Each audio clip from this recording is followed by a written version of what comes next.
L'auditeur général près la haute cour militaire, Likuli Abakuma, Lucien René, lieutenant-général, dit ceci. Qu'il plaise au Sénat de lever les immunités et d'autoriser les poursuites à charge de M. Joseph Kabila, sénateur à vie, pour participation à un mouvement insurrectionnel, trahison, participation à des crimes de guerre et crimes contre l'humanité. L'humanité, je voulais dire. Mais je me pose la question. En tant que Congolais conscient, sans émotion, quels sont les éléments de preuve qu'ils ont qui incriminent Joseph Kabila dans tout ce qu'il mentionne là? Parce que moi, je crains que ce procès puisse se retourner contre Félix Tshisekedi lui-même. Dans quel sens? Willy Ngoma a dénoncé Félix Tshisekedi depuis, je crois, 2022. Sur leur participation, leur collaboration depuis 2018, tout ça. On a vu ces rebelles-là qui ont été vaincus en 2013. Des éléments à l'appui sont là. Être invités à Kinshasa. Gilbert Kankonde, ministre de l'Intérieur à l'époque, a fait une demande de 1 300 000 $, 1 334 000 $, quelque chose comme ça, pour la prise en charge de la délégation M23 à Kinshasa. Félix Tshisekedi en même temps a libéré les officiers militaires dont Chirimwami, qui mènent les opérations aujourd'hui à l'Est. Et puis ces gens ont quitté Kinshasa, ils sont partis, et Bunagana est tombé, et voilà comment est-ce que ça a commencé jusqu'à aujourd'hui. Maintenant, qui a participé à un mouvement insurrectionnel? Qui a donné le moyen à un mouvement insurrectionnel? En tout cas, c'est là où va ma pensée.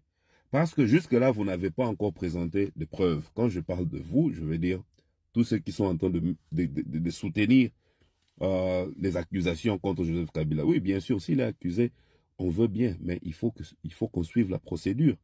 Et il faut vraiment amener les éléments qui sont palpables, parce que là, ça joue à la manipulation. Et c'est vraiment déplorable, parce que ce que moi j'ai observé, ce sont les gens qui ont le moyen, les opposants qui ont le moyen, qui sont plus visés.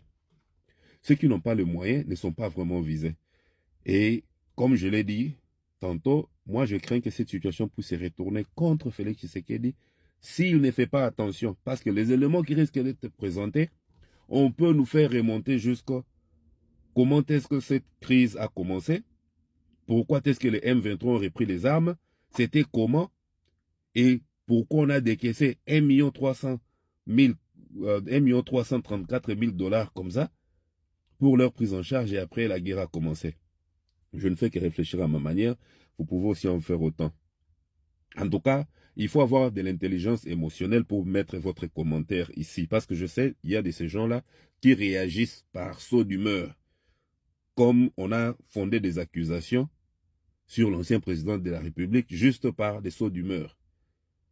Si vous aviez dit qu'il était à Goma, par exemple, le motif pour lequel on a suspendu le PPRD, on est en train de tenter de dissoudre.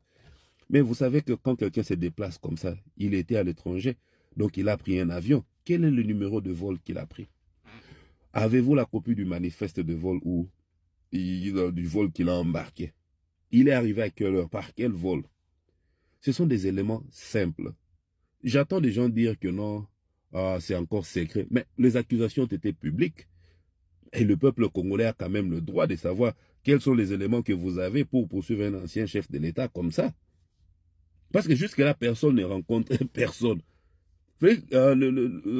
Joseph Kabila a fait une sortie médiatique où il a tout simplement dit que non, voilà, il faudrait que le gouvernement, que le Congolais se mette sur une table et discuter. Les M23 ont une revendication et qu'ils doivent être écoutés et on doit parler de ça. Les Congolais connaissent mieux leurs problèmes que quiconque et ce n'est qu'aux Congolais de résoudre leurs problèmes. Qu'est-ce qu'il a dit de mal là?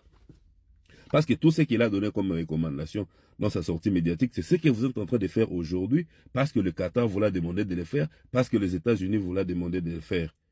Mais quand c'était lui qui l'a demandé, là, il est devenu complice. Vous voyez comment est-ce que nous sommes? Vraiment, cette manipulation dans laquelle nous avions été moulés pendant un temps a détruit vraiment la pensée de plusieurs personnes. Je vois beaucoup de gens monter dire que non, voilà, il faut Bakangaï. Oui, on peut bien l'arrêter s'il est reconnu coupable.